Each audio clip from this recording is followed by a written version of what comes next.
Kristy, welcome to the Deep Life. Thank you. I am really excited to get into the deep life. Yes, we are really excited too. We have a lot to dive into and get deep with. But to start out, could you just share a little bit about yourself and how you've gotten to the position that you are in now? Yeah, sure. Well, I am a holistic healer. That's how I try to encapsulate the multifaceted me in this world where we have to kind of not put ourselves in a box, but name ourselves something. That's what I've decided encompasses mostly what I do. But my journey into healing, into holistic health, wellness, and everything that I do started with my own challenges with my own body, with my own body image, my own health. I think at the time, like this is going back like, I don't know, 10, 12 years. I was dealing with a lot of like candida issues. My health wasn't great. At the time, I was young. I was in my party years, so I wasn't doing all the healthy things with my body. And I felt really out of balance. There was actually a time in my life where I rang my mom and I was like, "Hey, mom, how do you know if you've got bipolar disorder? Like, I'm feeling really out of whack." So I was just, yeah, I was manic and then I was low and then I was and I just had zero balance in my life. So there was all that going on, tied in with I just felt really disgusted by my body. There was a lot of like body image stuff going on there. And at the time, I wanted to become a famous actress and go to Hollywood. So, my image was very important to me. And I decided, like, I've just got to go to the gym. I just have to get fit and sort this out. Like, that's the next step. So I walked into a gym, signed up, so scared, like didn't even know how to turn on a treadmill, like freaking out about like what do I do in this place? Ended up working with a personal trainer. She was incredible. We actually became really good friends. She was super inspiring. And throughout my journey of just getting fit for myself, I started to become aware of like, wow, this whole physical thing is doing something to my mind and my emotions. And that feeling of like, oh, am I bipolar started to like dissipate. And for the first time in my life that I can consciously remember is, wow, I'm proud of myself. And I don't think to my conscious awareness, or for a long time, I'd ever actually been like, wow, I'm really proud of myself for what I've accomplished here. And so that feeling of that, what physical fitness was doing for me on so many levels, I was just like, I have to change my career. And so that's what I did. I was like, got out of the hairdressing industry, jumped straight into PT. Actually, was really fortunate at that time because one of the ladies that was taking my PT course had been introduced to the Czech Institute and to Paul Czech a little bit. So she actually was really great. And she said, look, this PT course, I don't really mean it. You're going to get a certificate, but I highly recommend you guys go on and continue learning. And I'm a forever student. I will never stop learning. It's a part of my MO. And yeah, so I was introduced to the Czech system, and from there, I think I did like his corrective, scientific core conditioning, like way back then. I dived in and did like life coaching courses and leadership courses and transformational development, like you name it. I was involved in it.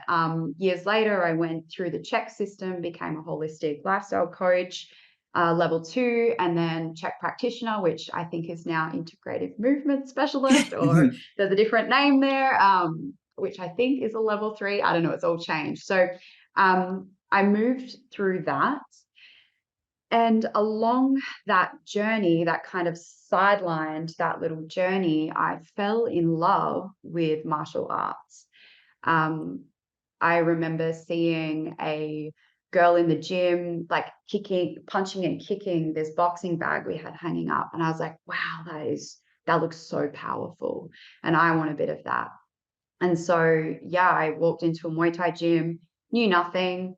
I came from a very like uncoordinated childhood, like not into sport at all whatsoever. Like I was the kid that got picked last, that kind of vibe. And so I decided for myself, I want to do this. And in 1 year's time, I'm going to step over the ropes and I'm going to have my first competitive amateur fight. And I did that. And throughout that journey, I have learned so much about myself. You're in such a challenging situation. You have to face all your shadows and all your fears and move through that if you want to succeed. And so, yeah, I also went through a bunch of health stuff. I ended up in adrenal fatigue, heading towards chronic fatigue, had to do a lot of healing around that. That fueled my own, I guess, professional development with all the health stuff. And then I guess healing from that and getting back into martial arts again. I actually got into MMA. So I transitioned from Muay Thai to mixed martial arts, cage fighting. And I went like, what do you say, like guns blazing into that. And within just over a year of starting, I turned professional and ended up on a world stage competing. And then COVID hit, and that there was a big, like, there's been lots of changes in that as well. And I think one thing I'm missing alongside of all of that is the deep energy work that I got into. So I started really seeing with my clients and working with people with their physical, mental, emotional, how this was all tying in. But I really felt like, God, the change just isn't really happening. And I know you guys have like spoken about that yourself too. Like, it's a bit of change, it's all good, but it's not this deep life, right? It's not this deep change and transformation that I want to make for my clients and myself. And so I actually ended up very synchronistically falling into and studying with a energy healing modality called universal rays healing therapy. And we work deep with consciousness and karma, and it has literally changed my life. I can 100% say that I would not be who I am and where I am today without that. And when I found that, I really felt like, wow, I have found the missing piece. Like, this is the secret sauce. There was the physical going good, the mental, I had the mental going good. I had started really embracing my emotions and done a lot of deep emotional work. And then this energetic piece was just like the cherry on top that seemed to kind of, I guess, unlock everything else. So yeah, that's a little bit about me. Yeah, that was perfect. Thank you. I love it. And I also just, this always comes full circle. There's so many guests that we have on that not only are from the Czech Institute and Czeckies, but that kind of begin their health, wellness, spiritual journey in the gym and just simply wanting to look better. That's exactly how I started. And I thought it was such a superficial way. At first, I was almost embarrassed, but I don't believe it is. I think it's a catalyst. And I do think it's a catalyst for consciousness too, as Dan always kind of has been talking about more recently. It's like, I love that you said you were so proud of yourself. I got chills when you said that. It's like, wow, I have the power within me to transform my body. No one else is doing it. I'm not looking externally anymore. It's within me. I'm doing this. So I really appreciate you saying that. I think it's going to resonate a lot. There's so many avenues we could go here, but I kind of want to direct the conversation because when we had been introduced to you, shout out to Jator as well as just making this beautiful connection. And I was looking at your website. You had this incredible video that Jen and I just were enthralled in. And you talk about this holistic wealth from within.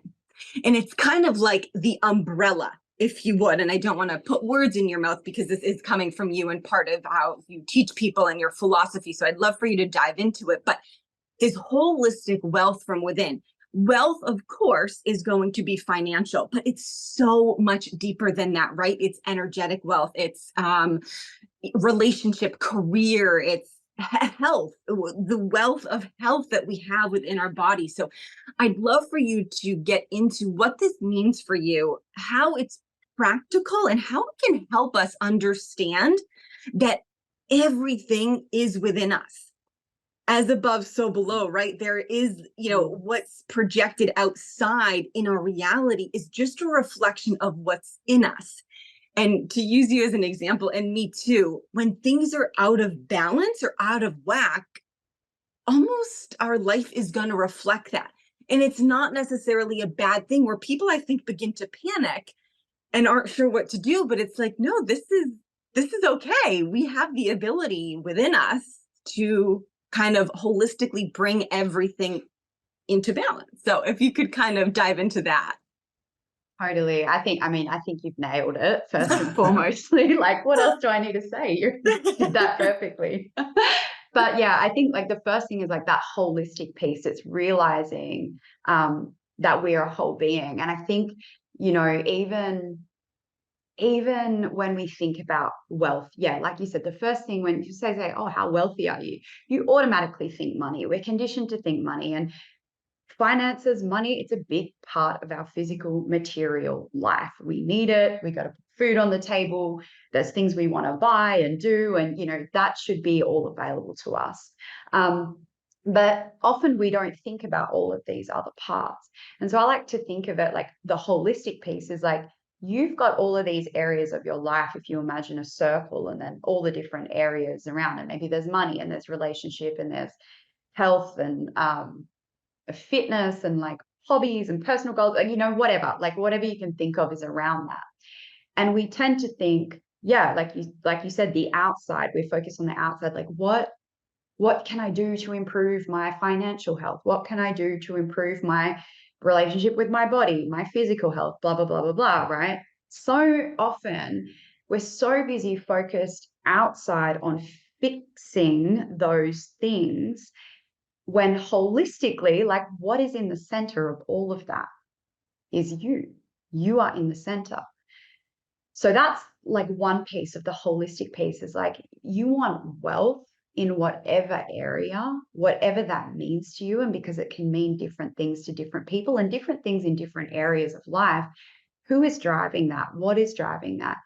Wealth is the centerpiece. Like it all stems out from there, like you said. When I got into the energy healing work and started to really learn about the universe and universal laws and how energy and resonance works and reflection and that as above so below, how it all mirrors, then that just got even deeper because I really started to understand, it's the energy we hold, it's the consciousness that we hold that bleeds into every single area. So we all know people probably, or seen, celebrities on the news, right, that have got trillions of dollars. Like money, finance is not a problem. But do they feel wealthy? Do they feel abundant? And in all areas of their life? Well, no, often there's a whole lot of drama that we see, going on, or their health isn't good. So are they truly wealthy holistically? And even financially, like, if we bring it back to those basics, like, do you even feel wealthy? Where are you even creating that wealth from? Many of us, I think, even with the finance piece, it's like we try to create wealth from a state of lack and a state of fear and a state of like unsafety. I'm not safe. I'm not okay. Therefore, I need money in the bank to keep me safe, to keep me secure. So where are we even creating? If we bring it back to the center and the core of it, where are we trying to create our life from? From fear, from lack, from I'm not safe. Now, if everything is a reflection of us, if you've created $1 trillion and you haven't worked with that inner piece of, but I'm not safe, I guarantee you those people are still going to feel not safe. And that will bleed out in money for sure. But even if they feel a bit safe with money because they've got trillions in the bank, it's still going to come through in their relationships, in their health, like, because they're holding that internally. And so, I guess with holistic wealth, it's like getting to the root cause and like understanding that you get to feel wealthy from within. Like, let's start there. Let's start with that core piece of, I guess, consciousness and humanity, like the separation that humanity holds around abundance and source and energy and themselves, because we've, on a core level, like split from that. That's a lot of our issue, and that's where the lack comes from. And so all of these things. And so the wealth, and there is lots of ways that I actually, with coaching, that I do help people financially and all those things too, right? But it all stems from the first point, and that's the energy you hold. Because no matter what's going on in your life, we can always track it back to the energy you hold. I did a healing session with a client today, and there was a bit of challenge in her relationship. And, she was saying like, oh, I feel so angry. And I won't go into all the details of like what was going on. But when we got down to it, I'm like, well, I can give you all the advice to go like, hey, well, have you tried this? And maybe try, we could try this sort of communication style, and that would, these strategies, so to speak, to support the relationship. And you can, again, put that into any area, money, whatever. But at the core of it, it was her actually feeling very unsupported in life and not feeling, there was a deep fear, lack of loss and abandonment. And so actually it was the loss, it was the abandonment, it was the fears, it was the belief that she'd held, the energy that she'd held from God knows what lifetime that she created, that I can't be supported and I can't be truly happy. And so we work on that. Magically, it seems, all of those conversations just naturally start happening. The issues that were projected outside stop, they change because we've changed the quality of our consciousness. So I like to say, like, the quality of your consciousness dictates the quality of your life. So why force changing the quality of your life? Like, that can be a very hard road. And that was for me for a long time, seeking all of these courses. And I was doing so much. I was so exhausted because I just wanted to change my life. And no matter what I did, I kept, just something would happen. And I'd be like, oh, this situation again, like I'm trying so damn hard. Why is this not working? So, and that's why I say when I got the energy work piece and I started to understand this, I was like, oh, it was this consciousness piece. And when I started to work with that, I'm like, that's changed the quality of my life. And so, I think I went on a bit of a tangent there, but did that answer the question of holistic wealth? No, absolutely. No, that was not a tangent. I loved listening to it. I also very much liked the example with your client.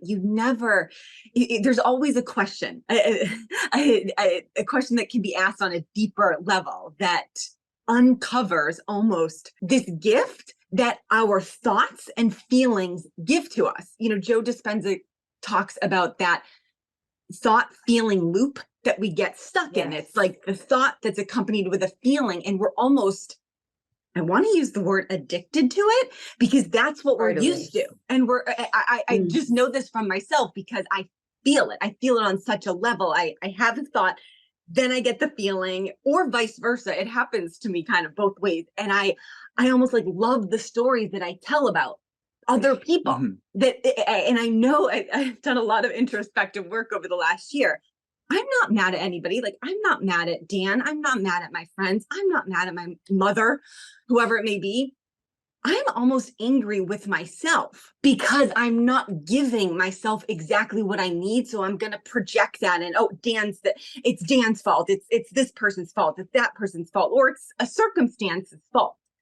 And it's like, I had to take a very hard, deep look, kind of exactly as you're saying with your client, just at myself and what part of me am I not filling up or giving the kind of conscious awareness that it really needs. Like, it's within us. It's easier said than done. And you kind of need a facilitator, which is exactly what you do. And, Totally. That's exactly what it is. So it's a beautiful explanation of what you're talking about. Awesome. I'm so glad. And it is. It's that everything in our life is that mirror. Yes. It is that mirror. And like, so it might not be exactly the same. Someone's angry at me, so does that mean I'm angry? But it might be different. Someone's coming, maybe they're projecting coming like kind of angry at me, but I feel scared, and so you know, it might be the fear that is being reflected back to you. So it's not always like the same, which I think a lot of people get stuck with, especially with like, you know, law of manifestation and attracting, manifesting your life. You're like, but I'm trying so hard to feel abundant, and every day I'm feeling abundant, but it's like, it's not happening. And that's when we've got to look deeper and deeper and deeper and start to get to these like root causes.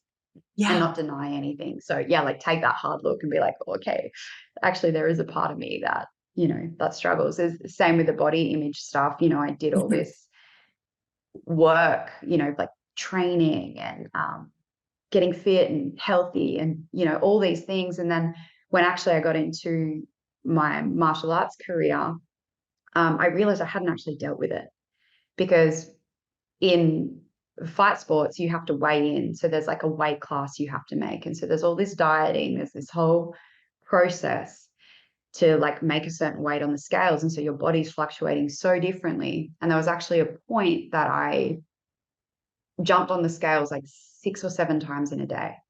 Like I was obsessed with my weight. And it was that day I actually said to my fiance, I was like, hey, can you hide these? Like, this is very unhealthy. And I had to like finally look and go, wow, I've really got to deal with this body dysmorphia, and which boiled down to, and like an eating disorder that I created for myself. And it all boiled down to like not feeling good enough, not feeling worthy, not feeling enough. And so I just had to sit there and be with that and finally like do the deep work, consciousness work on that. And so, yeah, a lot of things that went into that. But it's funny how you said, you know, the habitual thing, like Joe Dispenza's work. After I'd done some deep karmic clearing and energy work, a girl at the gym, she was like a smaller girl. She always wanted to like muscle up. And she said to me one day, like, oh, sis, you're so big. And like, there's a cultural difference there. But for me, big was like, oh my God, you're fat, you're ugly, you're like, whatever, you know, all the stories in my head. I was mortified. I like tried to keep on with the wrestling session without crying, got home, lying in we had like that bath shower thing, you know, so I was just like devastated, just like letting the water run over me while I'm just lying in the bath, bawling my eyes out, saying like, I'm so ugly, I'm so disgusting. And, you know, all the story, the addictive story, the same thoughts, the same feelings, the same pattern, the same loop. And my lovely fiance is like, beautiful. And like, I couldn't hear a word that he said because I was just in my drama cycle. And because I'd done this consciousness work and this deep energy work, like a very sharp, clear but loving voice cut through the noise of my crazy mind and all the crazy emotions. And it just simply said, do you actually believe that? And I know at then I was like, oh, am I going crazy? Like, what is this voice? But I know it was my higher self, that divine part of me speaking to me, that higher consciousness. And it stopped me in my tracks. And I was like, no, actually, you know what? I don't believe this. This is just a habit. This is just a thought pattern. This is a loop. So I went from this distraught tears and this whole drama story to laughing out loud. Like my fiance probably legit thought I had like broken my brain that day. But it was just so revelationary for me. And I realized like I've cleared that karma. Now all I have to do is break the habit. So when someone says that, oh, you're big, whatever, I have to just train myself. Like I don't need to get on the guilt and the shame cycle anymore. Like, because I actually don't believe it. And from that day on, like I would say very rarely does that little piece come up for me anymore, which is pretty cool. That is really cool. And I just thank you, Kristy, for being so vulnerable and speaking about that body dysmorphia and eating disorder. My listeners, I believe will know, like I struggled with that too for over a decade. So I understand. And it's a beautiful story for you to kind of, and I must say, I do the exact same thing. I hope our listeners do. Sit in the shower. I'm like on the ground. Dan will be like, where are you? Like, you can't see my head. And I'm just like letting the water, I'm like crying, like introspective. Like, I love doing that. It's such a sanctuary place for me. But then also having this incredibly magical divine moment from that higher aspect of you, which is really your higher consciousness speaking through you. It's like a portal, a door was open. It's almost like your heart had to break to open. And isn't it just like, it's almost so lovely, because now I think you almost, as Joe Dispenza would say, created a new neural pathway.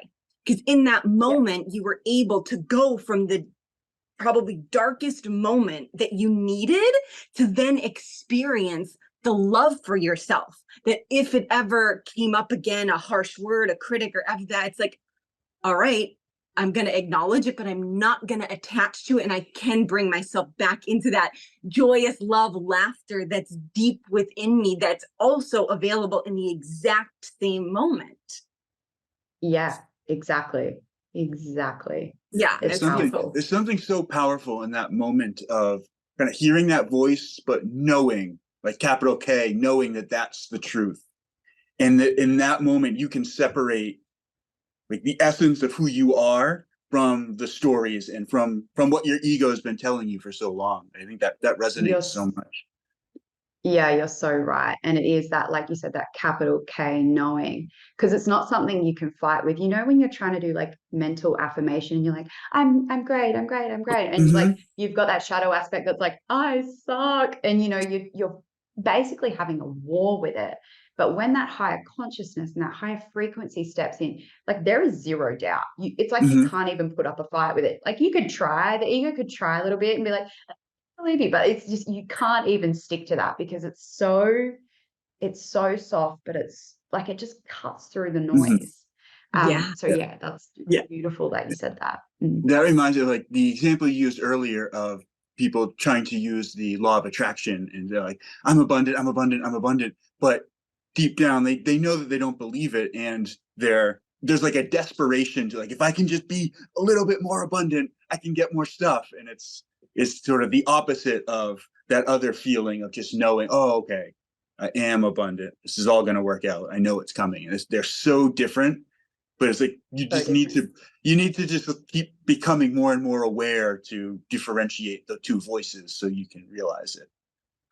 Yeah, absolutely. And I think like something that you even just said is that the knowing and the feeling, like you when you know it, you know it. You know, it's like it's hard to even explain to people that haven't had that kind of experience, because and I was one of those people like, I just want to be abundant and I just want to change my financial situation and I want the freedom and I just kept getting met with not that, like lack and scarcity. And the moment I'd get ahead, it would fall behind. And I guess that's a part of the holistic wealth thing too, because my money journey has been a real tough one.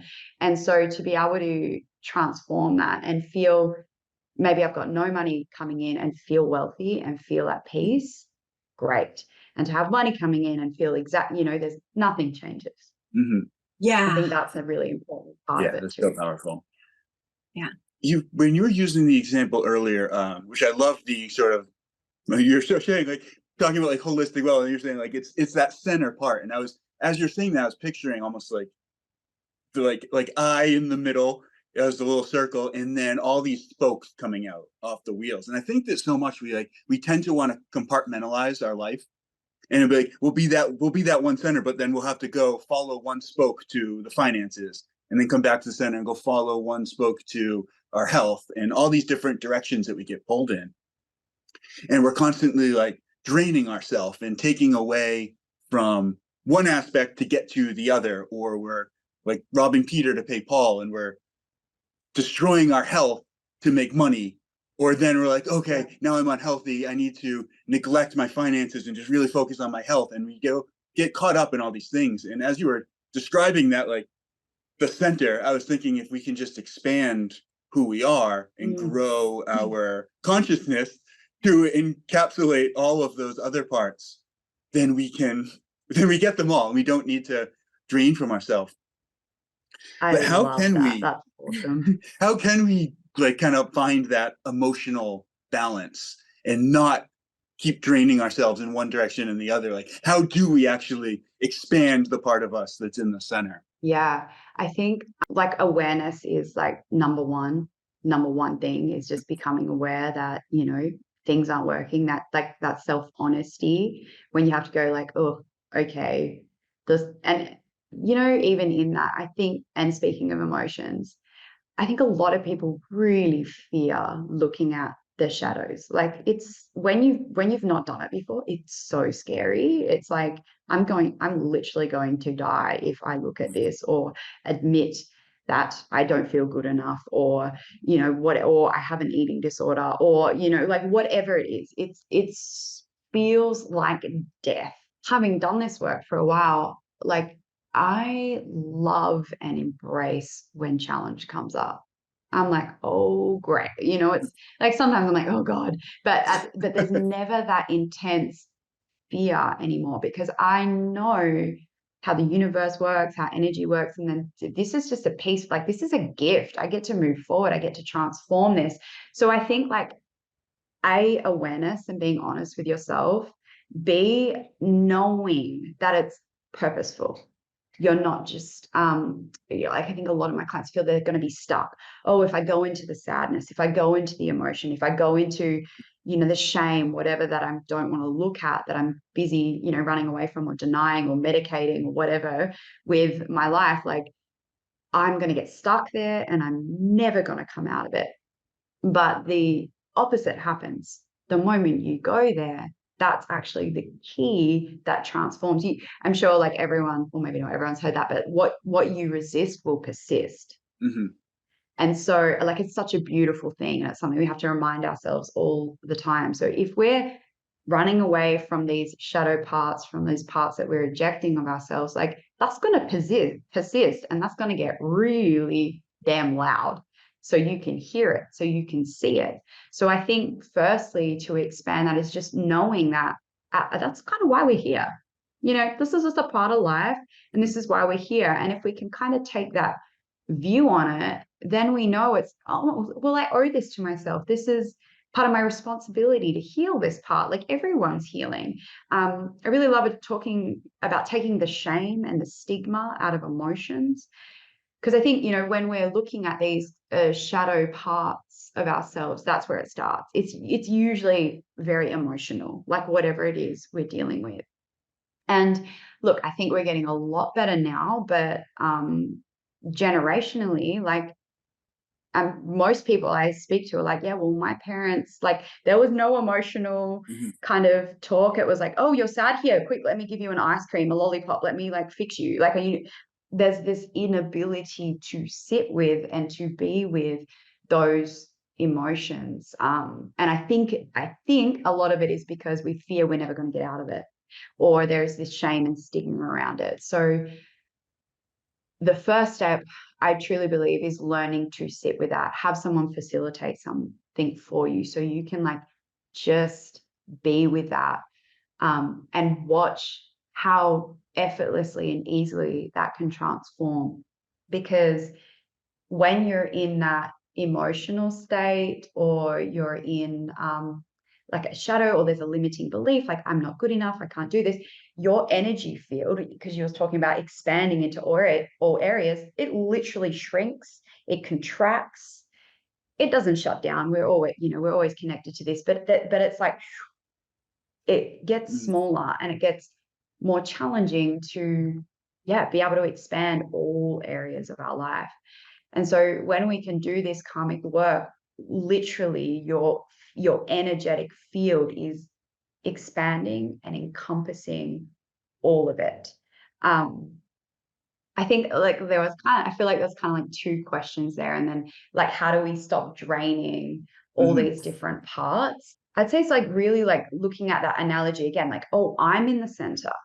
Oh, so if I put the priority on myself, and I think also we're not very good at this sometimes too, like, oh, let me just fix the finances because that's the problem. But if we're smart and we realize, oh, well, yep, it's the inner world that creates the outer world, as above, so below. Well, what if I can be brave? And I think it really does take courage to stop focusing on the drama outside of me and really pull back to like, well, what in me has created this? So I'm not busy draining myself. Oh, I've got to fix my fitness. Oh, I've got to fix this. I've got to fix blah, blah, blah, like running like headless chooks around, just trying to fix in what do they call it, bunny ear things, like our lives. Well, why don't we just turn in and be smart and work at the root cause of like what's creating all of it? Because if we can get there, like the wealth thing, if we can truly find that inner wealth, regardless of whether we've got a roof over our heads or not, whether there's money in the bank or not, whether we're in a relationship or not, if we can truly find that, again, that's where you're creating your entire life from. You're also more peaceful. When you're connected to yourself, you're clearer, you're more creative, you make better decisions. Those messages that you're like racking your brain, like, how the hell do I fit this and this together? When you're in that calm, peaceful, wealthy state, connected to yourself, and you've done the work to spend the time and the energy and the investment on that inner world, that just gets magically resolved, because it all comes from you. So those answers come. Time seems to go slower, even though we know we've only got 24 hours in a day, because you're present, because you're clear. So yeah, I'd say always turn back in, and learn how to do some energy work, some clearing of chakras, even just meditating, breathing, using sound frequency, like anything. And yeah, do the shadow work. Do not deny that, because I guess there's that part of us too where we can just be like, oh, I'm just going to meditate my way out of this, and that kind of doesn't work too. So there is this kind of challenge here, because yeah, you could go and spiritually bypass the whole thing, and that's not helpful as well. So it's just like your podcast, right? It's going deeper and deeper and deeper and deeper and deeper, knowing that that's actually what's going to sort everything out for you. Yeah. Did that answer? Was there another piece to that? Yeah, no, that was perfect. No, I think that's great. And I'm going to kind of tie in talking about emotions a bit here, because I have been recently, I would say over the past year, 18 months, really trying to focus on my emotions. And I've talked about this before, but I had a really big revelation, I think last fall in September, that I came to realize that I never wanted to feel anything. And the more that I start saying that, more specifically to women, not anything to do with gender, but just the women that I've been speaking to, they begin saying, oh, okay, because I didn't want to feel any emotion, whether it be good or bad. I also am realizing, as an empath, I'm highly sensitive. Anytime I work out, I will rip off my sports bra and yoga pants. I don't like heavy jewelry on me. Noises, smells, everything disrupts me. I know we talked about the shower a little bit ago. It's taken me a long time to enjoy the shower because I hated the feel of water on my body. But I'm saying this as emotions really are energy in motion. Everything is energy. And the emotions are here as significant teachers. But as you described generationally, I'm not trying to dismiss any of the older generations. I think that they were there to teach us a lot about what we need to do in this lifetime and moving forward. But yeah, so many of our parents, grandparents, caretakers never wanted to deal with emotions because they don't feel good. They don't. So we constantly try to, push them aside, or kind of, as we're talking about consciousness, begin trapping ourselves in the lower states of shame, guilt, fear. And for so much of my life, I think I was stuck in these fearful, guilty, shameful places. But I was okay there because it was a familiar discomfort. Really? And I didn't care. I was almost okay with being fearful. Everything in my life. You mentioned a few times, so I want to kind of get into emotions and this balance, and how do we work with this energy as opposed to against it? Because that's what kind of I was working. I was almost pushing it aside. I was resisting it. Like you said, what resists persists. So my life was really just reflecting back to me the fear, the shame, and the guilt that I was holding, which again, please correct me if I'm wrong, is really just the blocked lower chakras of the root. And when you don't feel safe and grounded, and you can probably speak a lot better to that than I can. But I've heard you talk about too, within this beautiful, grand life that we're living, it's a journey and it's a process, and it's going to continue to unfold. But we don't really know how it's going to unfold. you use the analogy of kind of like, we're in the middle of our book here. We don't really know how it's going to end. Or you also talk about these kind of faith steps, stepping into the unknown, but having faith and trust that it's going to unfold for a highest and greatest good. And I'd love your opinion. I'm asking you like 7 different questions here, so I can circle back. You can guide me through it. Yeah, absolutely. But it's kind of, it's when I was just bringing it back to myself because I was almost okay of having this fearful control over my life, that as long as I knew what the next day was going to be, even though it was a miserable day, at least I was safe in my controlling aspect. Yes, totally control. Yeah, I see how it all ties in. Yeah, because it's like it takes so much surrender and trust to move out of that. And I like to call that, like, you know, safe zone, the uncomfortable comfort zone. That's something I always use with my clients, because it's like, let's get real, guys. You're not really comfortable there. It's pretty damn uncomfortable. And bring that kind of lightness and fun to it. And they're like, oh yeah, you're right. So it's like, okay, I'm going to have to build some ultimate courage to step out of this, because I don't know. I don't know the answer. I don't know where I'm being led. But you get to those points where you're like, I know I got to go. Like, I can't stay in this comfortable, uncomfortable nest anymore. Like, sometimes something greater is pushing you out of it, and you might go kicking and screaming, but you're going to go. And so, yeah, I like to use that analogy, and I've been using it a lot lately, is like, yeah, you don't know the end of the story yet. Like, you're just in the middle chapter. I was about to fight again at the end of December, and I actually got my leg broken in half in November. And so it put this massive, abrupt change and shock to my life. You know, obviously surgery and healing, like, it's a big process. But in those moments, I was, you know, it was emotional roller coaster for sure. And I've dealt with it well, because I've learned to manage my emotions, which we can dive into that a little bit more in a bit. But I because I've built the trust, I thought, okay, well, I can't fight this. I have to surrender to what's happening. It is what it is.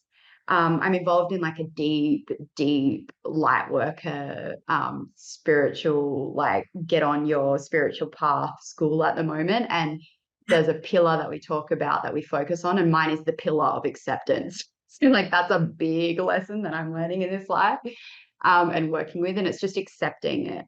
Okay, I am where I am. I don't have to like it. I can be cranky about it, but I am accepting, like, this is where I am right now. Right now, I'm in a hospital bed with a broken leg, and that's where I am. And I can feel sad and feel all the emotions and feel scared, and my identity is having a nightmare, because it's like going in crisis mode, because I thought I was going to fight again, and I'm this fighter, and that keeps me safe, you know, like all the loops that I was going through. But it was this acceptance. Okay, well, I am where I am. I have to surrender to that truth, because it's true. I am where I am. This is what I am faced with right now. And I don't have to like it, but I can accept that this is it. So I think that's the first step. And the surrender piece is really hard, because especially if you're anything like me, and most people have control issues, like, really. But that word surrender literally felt like death for me. It felt very unsafe, because I literally thought, oh, I was giving up. Like, that's what it means to me. Surrender meant giving up. And, you know, I'm a literal fighter, but my energy was a fighter as well. It was like, you cannot give up. If you give up on the battlefield, you're gone. And there's been probably many lifetimes that's been a reality for me. And so to surrender, to let go of control, was so hard, but so necessary and pivotal. So the book thing, when that happened, I had to keep reminding myself, like, you are in the middle of this story. You don't know the end yet. You're just in the climatic piece where I don't know, think of your favorite movie or your favorite story where there's wars going on, and it's like, where's the character gonna go? Like, that hero's journey.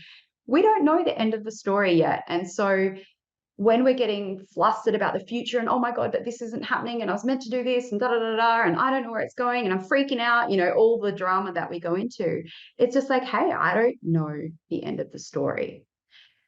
My higher self is leading me there. It's always got my back. And if I'm smart enough to like surrender to what this moment's actually teaching me and learn the lesson and connect with that higher self, well, you know, I can co-create with that and I actually get to create the ending. So that's one piece. But on this journey of surrender to me, I had to use, and I guess I kind of created this thing of faith steps, because that was another big focus of mine, was learning faith, learning trust, surrendering into the feminine consciousness. Because, you know, I was a very masculine kind of energy is how I was running my life. You know, it was do, action.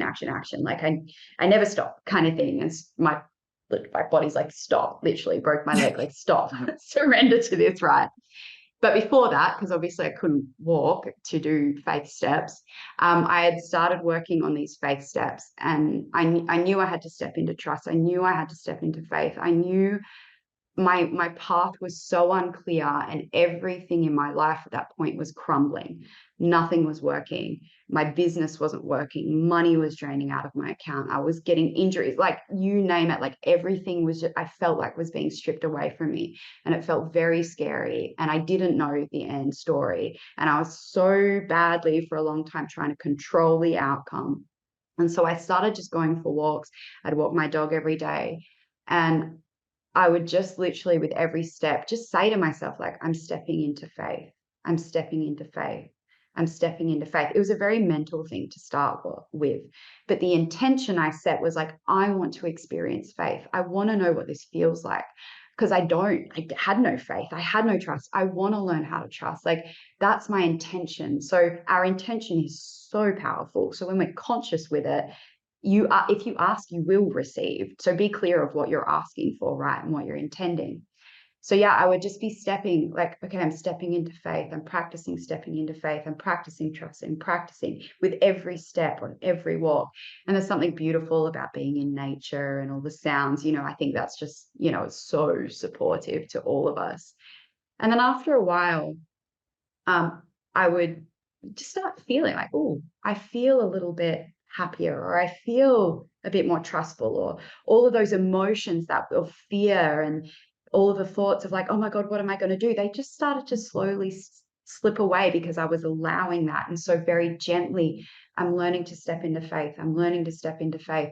And then after a while, I didn't even have to say it. I literally could feel, and you know, I'm sure this will happen for everyone in a different way. I felt like I was almost walking into this orb of energy, like this protection bubble of faith. And after a while, I started to let go the control, let go the need to fix everything, to try so hard to just control my life, which was falling apart, and be like, okay, you've got my back. I don't know the answers, and I'm kind of annoyed that you're not giving me the 10-step plan here. But I'm gonna leap. I'm gonna leap over the cliff and see if I fly. Because I have to, no other choice, because the resistance thing and the control thing ain't bloody working. So let me try this faith thing. And then the book analogy is something that came in with that as well. It's just like, I don't know the end of the story, so why pretend I know and start catastrophizing that it's going to be this big bad thing? You don't know how great it's going to be. So let go, jump over the edge, take the risk, fall, faith step into it. Yeah. Just trust, you know, like, because we really do something greater than us, our divine self, God, source, universe, whatever you want to call it. It always does have your back if you allow it to. Yeah. I love it. And I just love the analogies of the faith steps in the book. It's beautiful. It makes so much sense. It's like, that was obviously for you. Again, I kind of use these words as intuitive downloads from my higher self, which is your higher self, just giving you what you need. But it's also kind of medicine for other people too, that everybody's experiencing these tragedies or heartbreaks or losses in some way. So our own unique perception is going to take, you know, these words of wisdom through your wounds into what they need. And it's because I can feel it so much. And I think it's beautiful. And to kind of come full circle with the emotions, as you're saying, you are in this deep sadness, this grief, you're feeling like your life is over. But it's almost like your higher self, universe, source, God, whatever you want to call it, as you said, was putting you through these emotions so that you could feel them. So that now you have the ability to feel the higher emotions. And I think this really is kind of the spectrum of consciousness. And it's something that I've been trying to understand and uncover, like I said, since having this revelation last September, is like, okay, I had to feel what this immense shame, guilt, grief, everything to catapult me into almost kind of being at a place of neutrality, as if you're going up this massive scale of consciousness, to get to these higher feelings. Now, I've experienced them in little moments of meditation or nature or any type of way. And all I need to know is that they're accessible in the moment so that I can get there. And just from a personal standpoint, so that Kristy, and our listeners will know, but when I had this revelation back in the fall of last year, within a year period from pretty much May of 2022 to June of 2023, so about a year, my mother was diagnosed with lung cancer, which prompted our move from California to Massachusetts in May. In June, like literally a month later, my stepbrother died immediately. And it shocked everybody. Then in June of last year, my cousin died. And when I say cousin, I say that as a loose term, like she really was my sister. I was closer to my cousin than I was my stepbrother. She was like my best friend, my big sister. I'm an only child, obviously from the step that you can understand. And she was this pivotal person.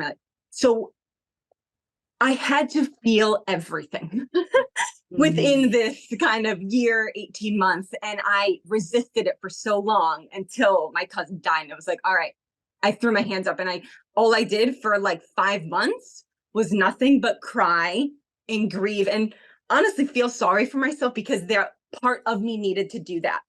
But it's like, okay, I get it. I feel this. I feel this deep pain, but I've also felt immense joy within another 6-month period. It's like, okay, I get it. I feel so much more equipped now to kind of step into the unknown. We talked a few weeks ago. I feel like I was telling you I'm going through an identity crisis. I don't know who I am. This life, I think, is leaving me. This part of me, of my life, is just, the chapter is closing, and I'm starting to write a new one, but I don't know what the hell it's gonna say or do. But I'm really, again, trying to surrender and trust. And it's like I at least know how I don't really want to feel, even though I'm not going to push them away if they arise. They're still there to teach me so that I can access these points of abundance, of wealth on all spectrums, finances, health, relationships, developing other areas of my life. And I think as our consciousness grows, our life is reflecting back to us the opportunities to continue raising it. But we do have to become aware. Exactly. There's that key piece of it. If you're not aware that life is really here presenting us with these opportunities to evolve at an individual level, but also to help the collective, we're going to miss it. And I think that's where we get stuck in this loop of fear, shame, guilt, all the lower energy kind of center. Totally. Yeah. Wow. Like it's so much, that's so much to go through. And I think with emotions and accepting them, and I think that this is something that I definitely dealt with, and I see like so many of my clients, maybe everyone deals with it, right?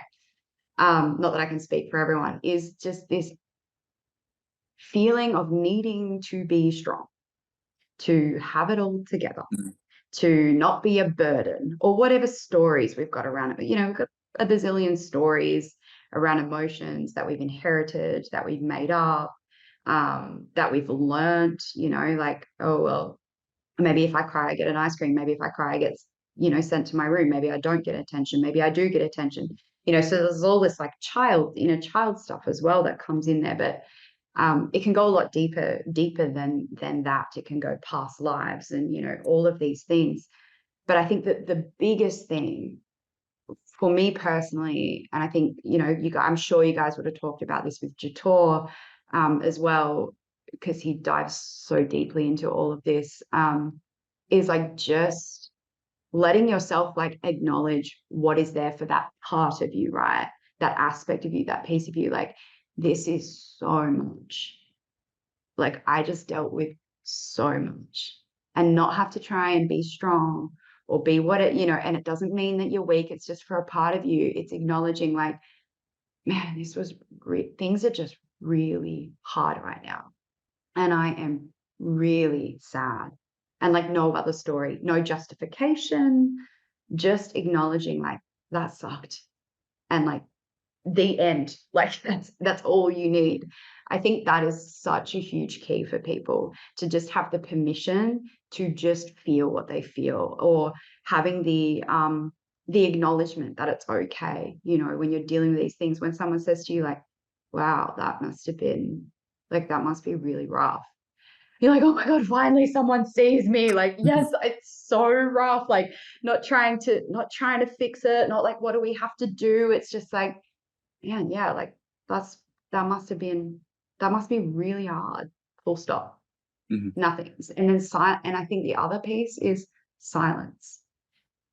Because I think we're in a world where people don't really know how to handle their own emotions, because we don't know how to handle our own emotions. No one knows how to hold space for anyone else's emotions. They're all just trying to scramble and say something and fix it. And so to just be able to go like for yourself, if anyone's feeling emotional right now, it's like, yeah, like what I'm dealing with is really tough and I'm really sad.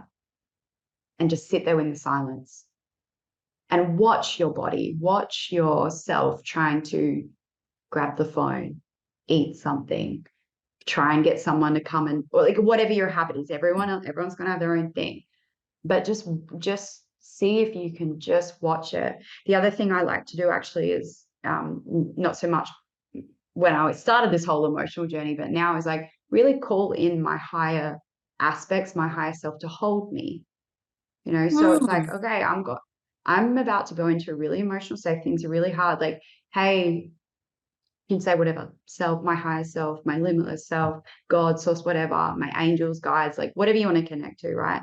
Can you hold me in this space? And then it actually creates the space for you to go into and sit with the part of you that's holding that, because it is I don't know, maybe like a fractured part of you in a sense. It's a part you're trying to, and if we think even holistic wealth, right? How can you be whole with these parts that you will not look at, that you will not sit with? So even if you want to see that little part of you as, I don't know, whatever, like an inner child or a little kitten or whatever, something that you can actually hold some love and compassion for, rather than judging it, because mostly that's what we do. Oh my God, I'm being so weak right now. We start judging ourselves. So if you can even see the emotion as something that you would be like, oh my God, you're so cute. Like I cannot judge you. I cannot be angry or sad or whatever. And just be with that. Create the space to just be with that. And it's pretty phenomenal what space does, rather than fixing, but just holding space. Had a lot of client work this week. So I had a client yesterday and we did some work together, and I took her through a little process, but for ages, it was just silence. And I think a lot of us are also uncomfortable with that. But the power that happens in silence and stillness, it's like you don't have to do anything. Like that's the fix, So, yeah, I think just learning to be okay with it as a tool, like writing. I feel like writing, journaling can be really good, because you can literally, like, I feel really sad and all this stuff happened, and it can, let the tears roll. And one thing someone said to me once is like, do not wipe your tears from your eyes.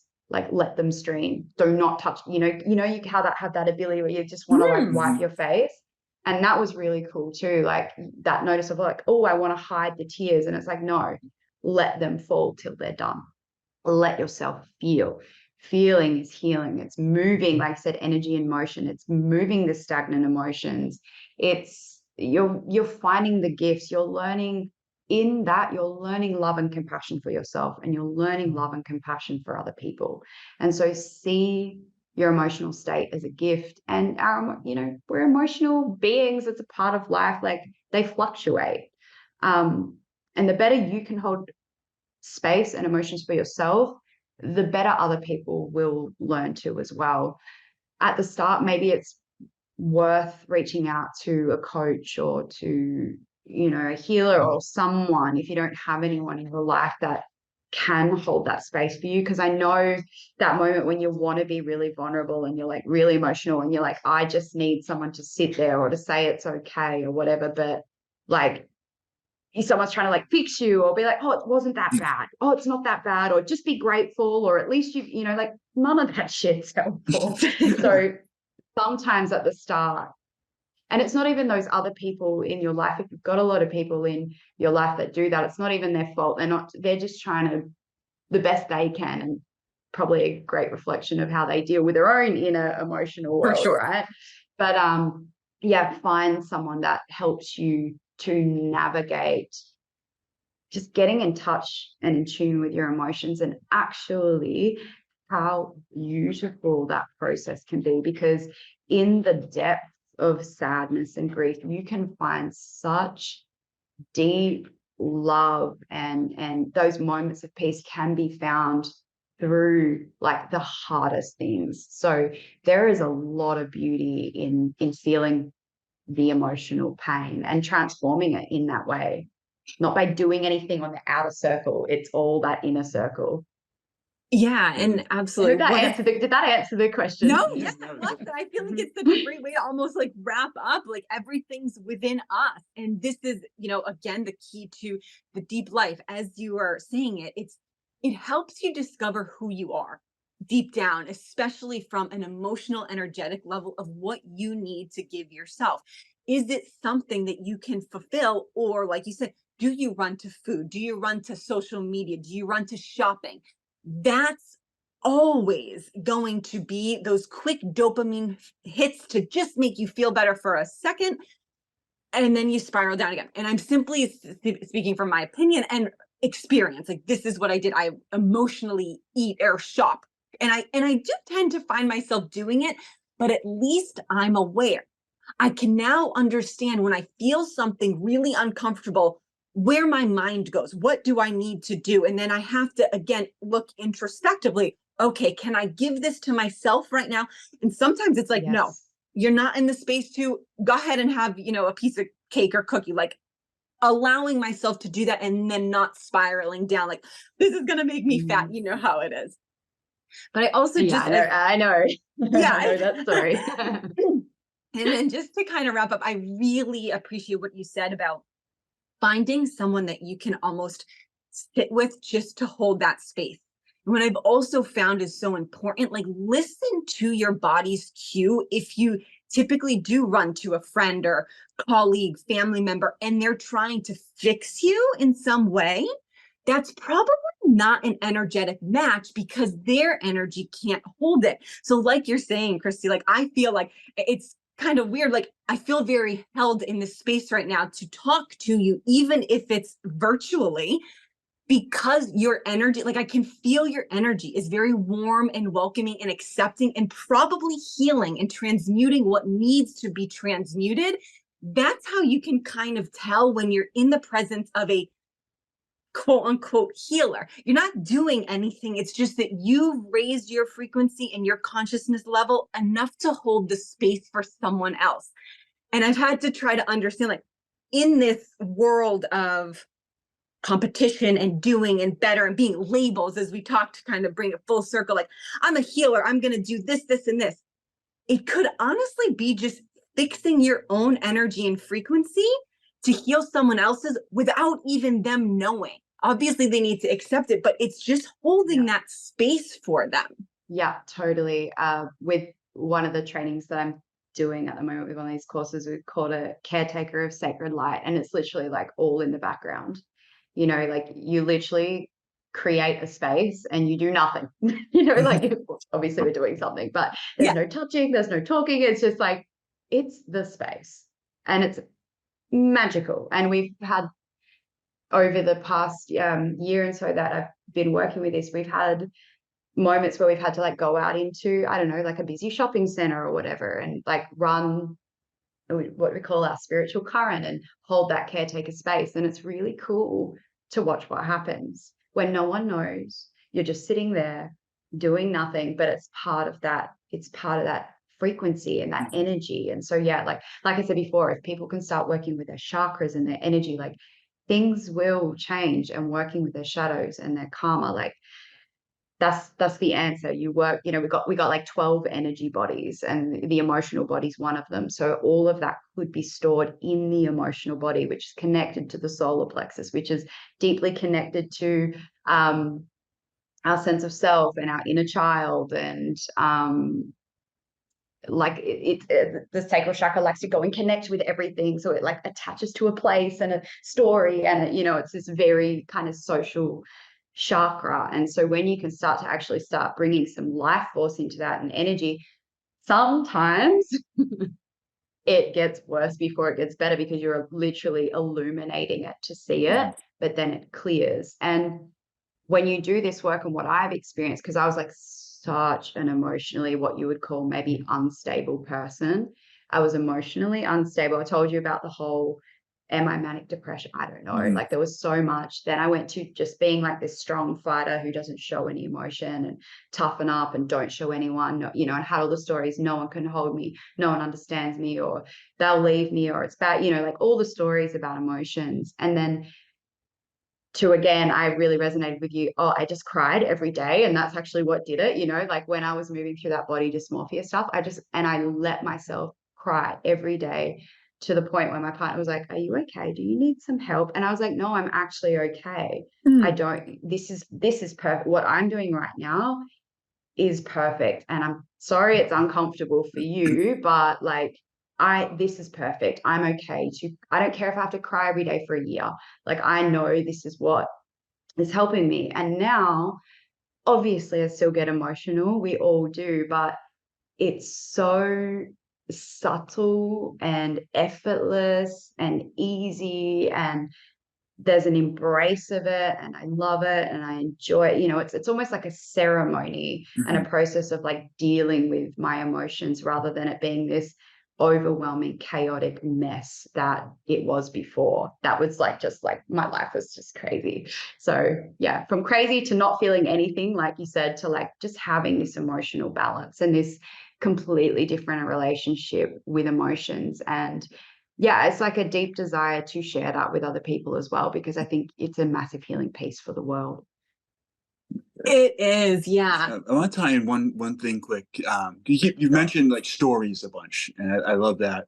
But when you were talking before about taking the faith steps and feeling almost as though you're in this like orb of protection, and I feel like that orb is just your consciousness. It's your awareness of the situation, but you are being protected from your own stories. So it gives you a chance to go. You can experience the emotions and feel them without attaching the meaning and the story to it that causes us to continually loop through it, like Elise was describing earlier, where instead you can just face the emotion without the story, without the attachment, without the meaning, feel it, experience it, and then grow, and you evolve instead of revolving around the same story over and over. Totally. And like powerfully choose, hey, do I want to put this book down, or do I want to keep carrying it? Because it's your choice, because your divine spirit, your higher self, you know, like, again, whatever you want to call that, like, no judgment. If you want to keep continuing the same story, that, you know, they're like, that's cool. I love you anyway. I accept you anyway. So we have free will. We have that power of choice. So yeah, you're exactly right. It allows you to see the story as a story, and not as like this thing that's like so deeply ingrained in you, and put it down and let it go. So yeah, you explain that so beautifully. It's so powerful. It's such a, like, just knowing it's our choice. It's always our choice. Yeah, absolutely. Gosh, it was just incredible. Kristy, thank you so much for your vulnerability, sharing all your wisdom. I think that we, on a whole, did as best as we could to kind of encapsulate this beautiful human journey that we're all on. And you've said it multiple times, just being gentle with ourselves to understand that all of these parts and pieces want to be seen and heard and recognized and really integrated back into that whole, which I know that you do so well within your coaching, and gosh, you do so much. So if people are interested in finding out, the totality of work that you offer and clients and things like that, where can people find you? Where's the best way that we can direct them? Yes, thank you. I do have a myriad of things that I like to do. Like I said, I'm that eternal student, so I'm always learning things and expanding. But yeah, you can either hit me up on like Instagram. It's Kristy Renae Obst. Send me a message. I would love to chat. I'm so open to talk to anyone. Or head to my website, which is www.kristyrenaeobst.com. I think they're the best ways to get in touch. There's some cool freebies on my website. I'm like a lover of astrology, so there's a little astrology workbook to help like understand the kind of what the hell's going on, like who we are, and help accept who we are rather than trying to be other people, because we play that game a lot too. Like I just want to be like that person while we're missing all the gifts that we actually own. And like what just astrologically is going on in the world. So I talk about that a lot. And then I actually have a free 5-day energy of wealth program that you can sign up to on my website. You'll just get like an email once a day. There's a beautiful cacao ceremony to actually take you on a process to discover that wealth, that internal wealth inside of yourself. So yeah, that's a guided process done with cacao, which you don't have to have cacao if you're not into that, but who doesn't love chocolate that opens the heart? Yeah. And then actually speak a little bit more about like how energy works and, a lot of the stuff that we've talked about here, but so people can kind of understand how to get to the root cause and how it works. Because I really do believe that little bit of education, it's helpful for the mind, especially if you've got a strong mind and you're like, what is this invisible energy stuff? Like, I don't know what you're talking about. But when you can get your mind on board a little, not that it has to be on board for everything, but just a little, then you can actually start to open to the frequency of it. So yeah, there's a bit of frequency work, emotional work, and then an explanation of how it all works to appease the mind to come along for the journey instead of being that resistant thing that makes all this stuff that we don't want persist in our lives. It does. That's helpful. That's fabulous. We will link all of that in the show notes for people to find you. And we can't thank you again for diving deep with us, Kristy. Thank you so much, guys. I've had an absolutely wonderful time connecting with you both. You're amazing.